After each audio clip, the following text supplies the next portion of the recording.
Aaron, you've taken the brave step to ask the question, would you do it all over again? But yeah, why did I take this section? I know. You're the bravest of the lot of us. So if you're single in the morning, listeners, would you do it again at your middle age, 40s and 50s? I'm with Suzanne since 1998, so I actually haven't dated since 1998, but she'd be glad to know that too.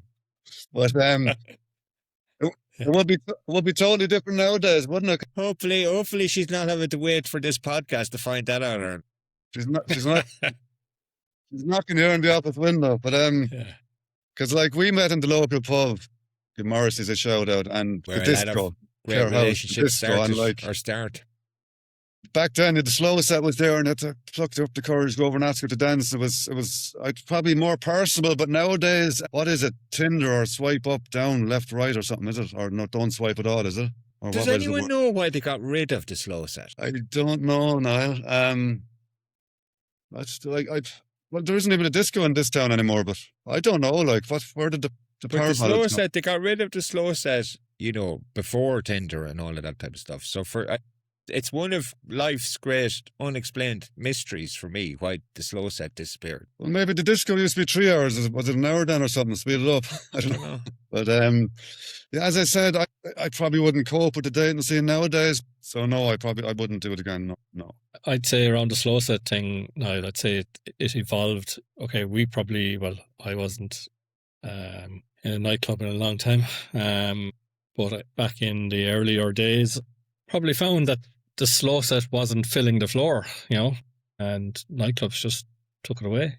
It filled the floor when I was going to nightclubs. Yeah, it seemed to me to be more sudden than that. It didn't gradually kind of drift out. It seemed to, over the course of maybe a couple of years, and again, this is my recollection, it kind of disappeared altogether. And I've never had anyone kind of adequately, and again, this predates the internet and kind of stuff like that. I think the question, Aaron, in fairness, is not necessarily if you'd start again now, is if you had your time back. Yeah. Would you do it all again? Which I'm sure you would. But you'd have to do something. You would, yeah. Well, there you go. Maybe. Yeah. There's also probably hasn't been any decent slow songs. Do you know released. One thing I will say though, again, having gone through the experience, and again, it goes back to kind of one of the earlier things that we talked about. What I will say about people when they're dating, when they're older, they will generally tend to have a stronger sense of themselves to begin with, and they will generally tend to have a stronger sense of their likes and dislikes, what they want and don't want, versus when you were younger, right? Yeah. So I hear what you're saying, but at the same time, there's things about it that are more challenging, but by the same token, I think there are things about it that are almost less challenging as well. So for instance, and as I said before, I online dated and so on and so forth, people would be generally quite forthcoming, literally speaking, about what they wanted and they didn't want. And I found that very refreshing, if I'm honest about it. Now, more often than not, I was in the don't want category, but even that of itself is quite a valuable thing to know early days, So you were saying it wasn't all that scary? No, because back when you're younger, there's more of a kind of, you're trying to almost impress the person, you know what I mean? So like, you're not going to meet someone to Mike's point, on the slow set in the Royal Hotel and go, how are you doing? This is what I like, this is what I don't like, this is what I want, this is what I don't want. Yeah. It wouldn't be conducive to that type of environment. Yeah. Whereas when you meet a person for the first time as a result of Tinder or whatever it is, it's much more kind of a natural part of that conversation, almost. Interesting, yeah. So you're probably wasting less time, so. Yeah, well, you still, as I said, there's still a needle in a haystack to it, but I certainly found that good, so to speak. Cool, very good. Interesting. So for our audience and listeners, you can message us in if you have any thoughts on this segment.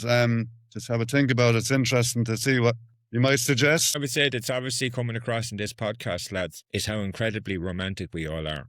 100%, yeah. It is like, I can feel it come to the screen. Suzanne's the happiest woman alive, sure, go on.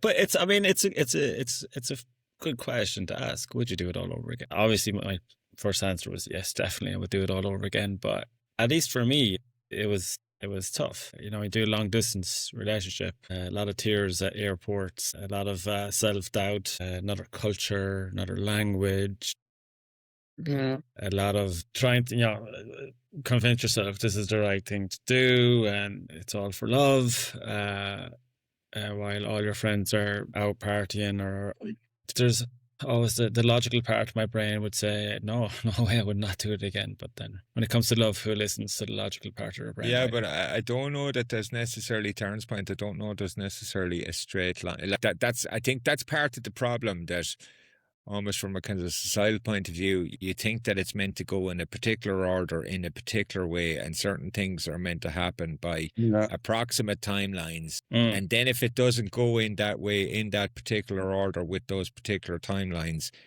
you start to panic, or, so like I would have never thought, for instance, I would react to kind of peer pressure or that type of stuff, right? I just thought I was almost immune from it.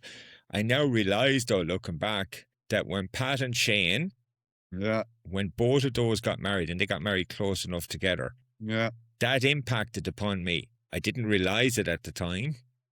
Right, but we used to party on Shane's house on a Saturday night. Right, he got married. We could kind of no longer do that. That put pressure on me at a subconscious level, I think, to get married and get into a relationship. I wasn't aware of that at the time. I only became aware of it looking back at it, and I think that's actually problematic. So with my kids, I'll be trying to tell them, there isn't a set way or a set route or a set time. It's whatever's right for you, and but I think that could look different to everyone else, But I think this generation, that people are more open-minded as opposed to our generation, because we kind of had structure, do this. But I think now it's kind of more open, Yeah, openly. Which is probably a good thing, you would hope. Definitely, yeah, definitely. Very good. So that's the end of my my little segment there. So